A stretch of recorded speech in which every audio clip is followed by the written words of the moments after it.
วันนี้ว่าด้วยเรื่องนี้ครับเป็นเรื่องของคดี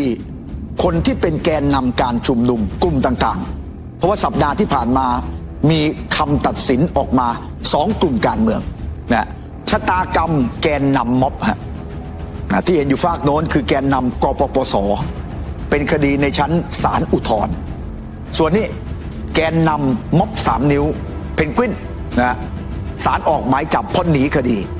นะแต่ว่าแกนนำกปปสไปศาลครบนะ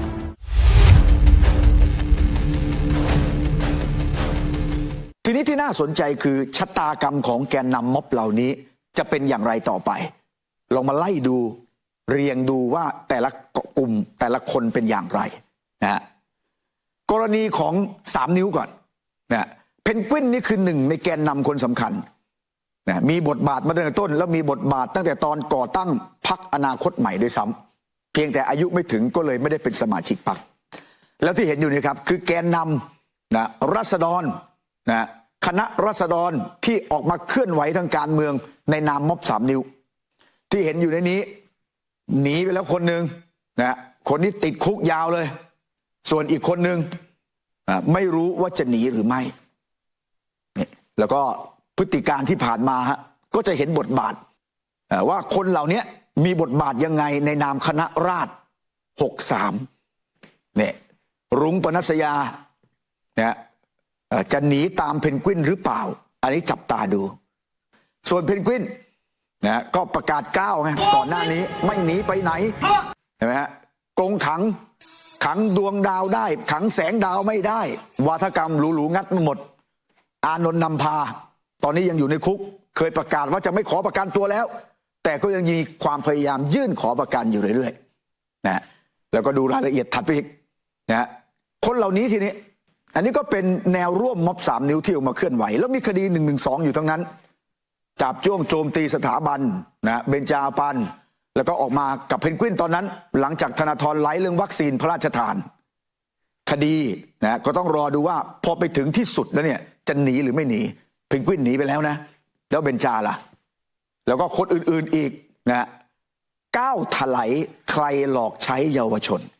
นะจะเห็นได้ว่าในภาพนี้หลายคนหนีไปแล้วแล้วทุกคนเนี่ยมีคดีหนักๆทั้งนั้นฮะในช่วงม็อบแรงๆด่าในหลวงโจมตีสถาบัน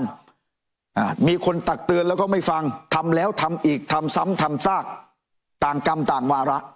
นะครับหนีไปแล้วหลายคนในนี้ฮะเหลืออยู่ไม่กี่คน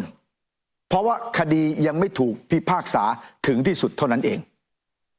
นี่อันนี้คือแนวร่วมม็อบ3 นิ้วนะเพนกวินหลบหนีไปแล้วที่พยายามจะเรียกร้องว่าขอสิทธิประกันตัวคนเหล่านี้คือศาลให้ประกันตัวแล้วทั้งสิ้นแล้วหลบหนีนะเพนกวินหนีนะมีคดีรออีก20 กว่าคดีไม้พานุพงษ์จาดนอกมีคดีกว่า10 คดีหนีไปแล้วก่อนหน้านี้ก็บอกกับศาลว่าจะไม่หนีบอกกับสังคมว่าจะไม่หนีสสก้าวไกลออกมาช่วยการันตีว่าต้องได้รับสิทธิประกันตัวไม่หนีพอหนีปุ๊บหายหัวไม่มีใครมารับผิดชอบคนอื่นๆอีกนะเพียบเลยฮะชูเกียรติหนีนะทัศเทพหนีเห็นไหมพลอยหนีเมนูหนีอันนี้อดีตทะลุวังนะมัมดิวหนีนะเนี่ยเจ๊เขียวหนีทั้งนั้นฮะเนี่ยนั่นก็หนีนะนี่ก็หนีนะโน่นก็หนีนี่ก็หนีอีกนะหนีคดีทั้งนั้นทั้งที่ศาลให้ประกันตัวหมดแล้ววันนี้มาอ้างว่าต้องประกันตัวทุกคดีนะเพราะไม่หลบหนีหรอกมันเป็นสิทธิพื้นฐานแล้วถ้าหนีแล้วใครรับผิดชอบนี่คือที่คุณธนาธรเคยโพสต์เรียกร้องให้คืนสิทธิประกันตัวให้ประชาชนนะทราบผลการตัดสินคดี112ของทนายอานนท์แล้วศาลตัดสินจำคุกแล้วยังพยายามกดดันให้ประกันตัวอีกทั้งที่อานนท์เนี่ยคดีไม่น้อยไปกว่าเพนกวินเลยถามว่ามีแรงจูงใจจะหลบหนีหรือไม่แล้วถ้าหนีแล้วใครรับผิดชอบการเคลื่อนไหวเหล่านี้สอดรับสอดประสานกันหรือไม่สังคมต้องตาสว่างได้แล้วว่าใครใช้ใครเพื่อโจมตีสถาบันหลักของชาติอย่างไรอันนี้ในฝั่งของม็อบ3 นิ้ว คดีอื่นๆก็ทยอยเข้าสู่กระบวนการพิจารณาบางคดีเสร็จแล้วก็อ่านคำพิพากษาชั้นต้นอุทธรณ์ฎีกาตามลำดับครับอันนี้คือในส่วนของม็อบ3 นิ้วดูถัดไปทีนี้ครับจะเห็นได้ว่าม็อบ3 นิ้วเนี่ยหนีเป็นส่วนใหญ่ที่ยังไม่หนีนี่เพราะบางคนยังไม่ได้ประกันอย่างทนายอานนท์เนี่ย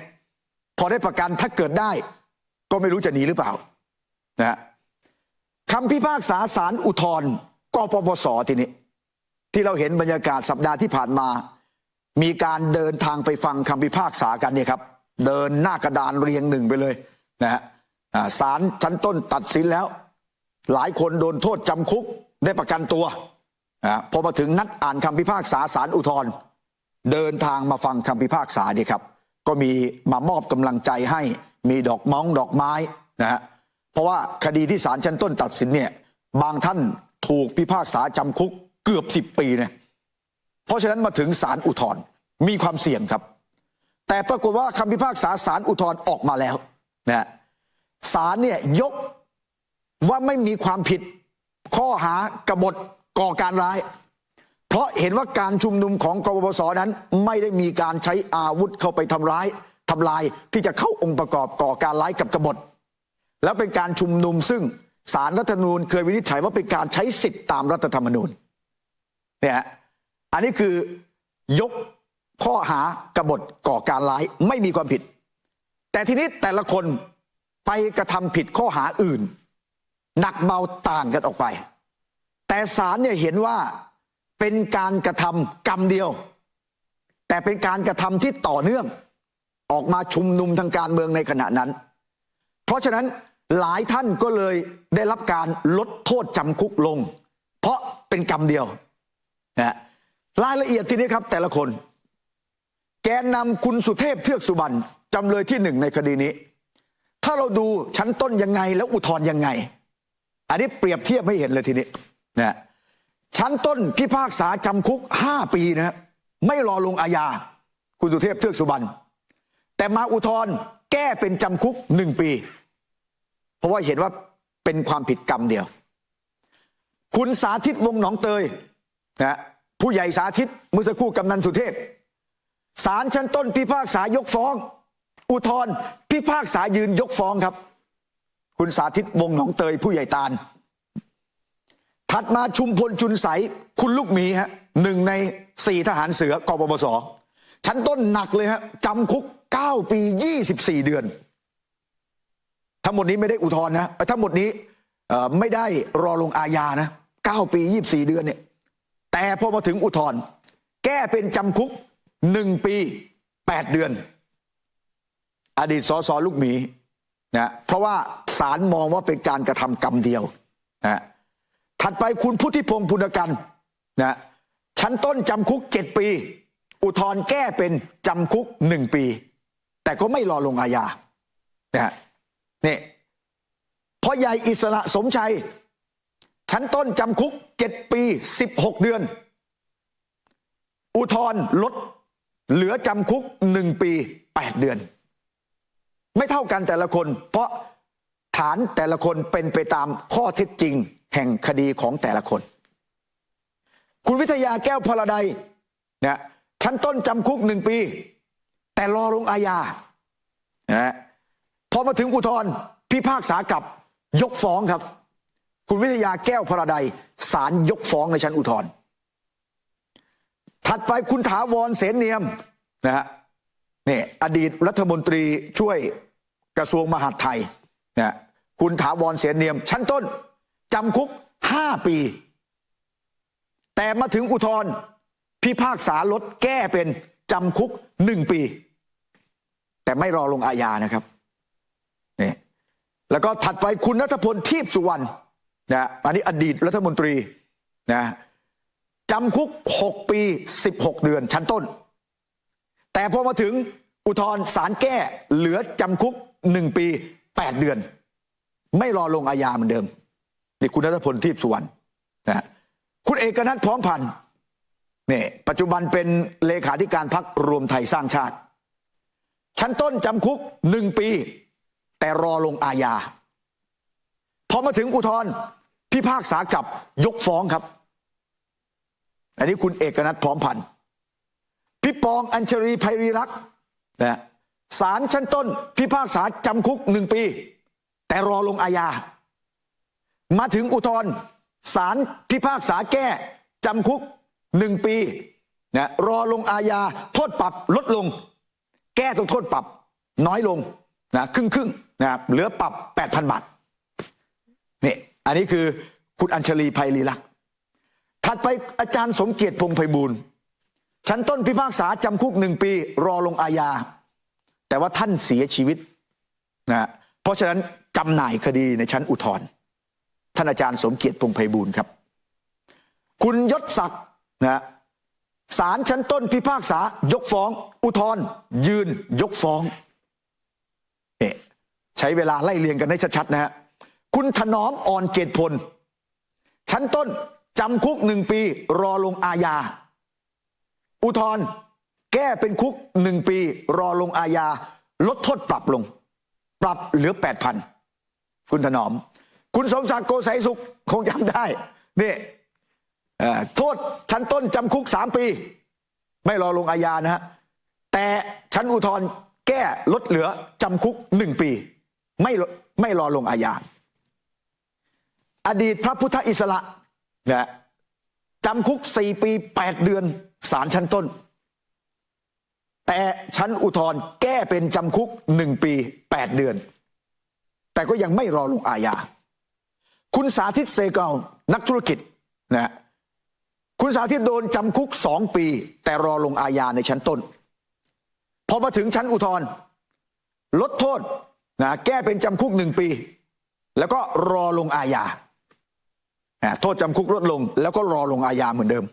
นะนี่ถัดไปคุณรังสิมารอดรัศมีอดีตสสนะ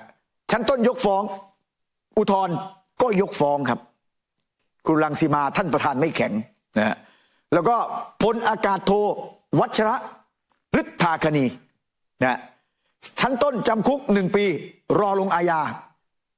อุทธรณ์พิพากษากลับยกฟ้องเช่นเดียวกันกับพลเรือเอกชัยสุวรรณภาพชั้นต้นจำคุก1 ปีนะรอลงอาญาแต่อุทธรณ์ยกฟ้องครับอาจารย์แก้วสันอติโปธิชั้นต้นยกฟ้องอุทธรณ์พิพากษายืนยกฟ้องตามศาลชั้นต้นอาจารย์แก้วสันอติโพธิมือกฎหมายอดีตกรรมการคตสนะฮะคุณไพบูลย์นิติตะวันนะฮะ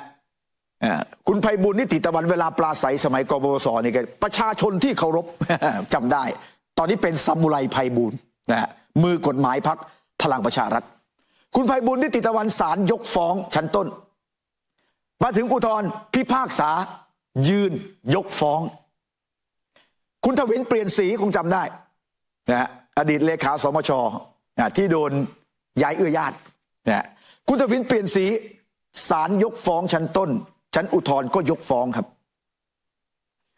ถัดไปเรือตรีแซมดินนะไอ้กองทัพธรรมจำคุก4 ปี16 เดือนชั้นต้นนะไม่รอลงอาญาแต่ชั้นอุทธรณ์ศาลพิพากษาแก้เหลือจำคุก1 ปี 8 เดือนแต่ก็ยังไม่รอลงอาญาครับนะแล้วก็ถัดไปคุณมั่นแม่นนะศาลชั้นต้นพิพากษาจำคุก1 ปีรอลงอาญาอุทธรณ์พิพากษากลับเป็นยกฟ้องเนี่ยฮะแล้วก็ถัดไปอีกคุณคมสันทองสิริชั้นต้นจำคุก2 ปีอุทธรณ์แก้เหลือ1 ปีจำคุกไม่รอลงอาญานะพลเอกปฐมพงษ์ชั้นต้นยกฟ้องอุทธรณ์ก็ยกฟ้องอาจารย์พิภพธงชัยชั้นต้นยกฟ้องอุทธรณ์ก็ยกฟ้องครับนี่คุณสาวิตแก้วหวานนี่สหภาพแรงงานรัฐวิสาหกิจจำคุก2 ปีชั้นต้นไม่รอลงอาญาแต่ชั้นอุทธรณ์แก้เหลือจำคุก1 ปีแต่ก็ยังไม่รอลงอาญาเหมือนเดิมใช่ไหมแล้วก็ล็อตสุดท้ายนะคุณสุริยะใสกตศิลานะชั้นต้นจำคุก2 ปีไม่รอลงอาญามาอุทธรณ์ศาลยกฟ้องครับคุณสุริยะใสกตศิลาตอนนี้เป็นอาจารย์อยู่ม.รังสิตนะ แล้วก็ถัดไปคุณสุริยันทองหนูเอียดชั้นต้นยกฟ้องอุทธรณ์ก็ยกฟ้องคุณสุภวัฒน์นะชั้นต้นยกฟ้องอุทธรณ์ก็ยกฟ้องคุณสำราญรอดเพชรนี่ผู้ดำเนินรายการคุณหน้าคุ้นตากันดีคุณสำราญรอดเพชรชั้นต้นจำคุก2 ปี16 เดือนไม่รอลงอาญาแต่พอมาถึงอุทธรณ์นะศาลอุทธรณ์แก้นะเป็นจำคุก8 เดือนแต่ก็ยังไม่รอลงอาญาคุณสำราญรอดเพชรนะแล้วก็ล็อตสุดท้ายจริงๆโอ้ดีเยอะมากนะคุณรัชยุทธ์นะหรือว่าคุณอมรศาลชั้นต้นจำคุก20 เดือนมาถึงอุทธรณ์แก้เหลือจำคุก1 ปีนะ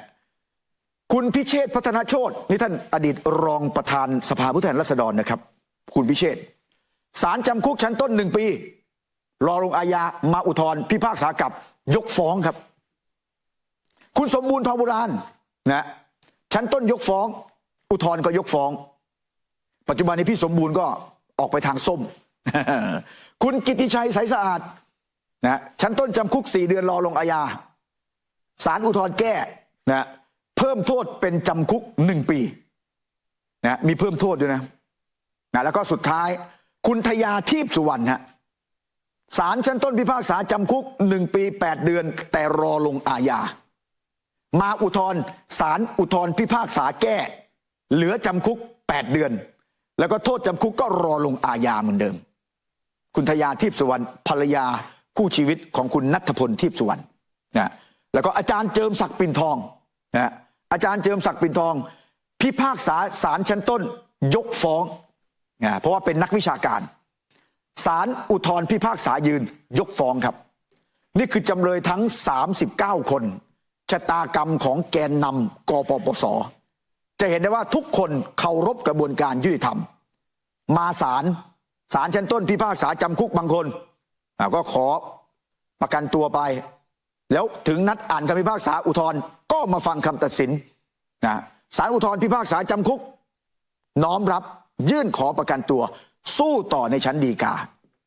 แล้วก็คดีของแกนนำกปปส.ทุกคนเนี่ยไม่มีการไปจับจ้วงในหลวง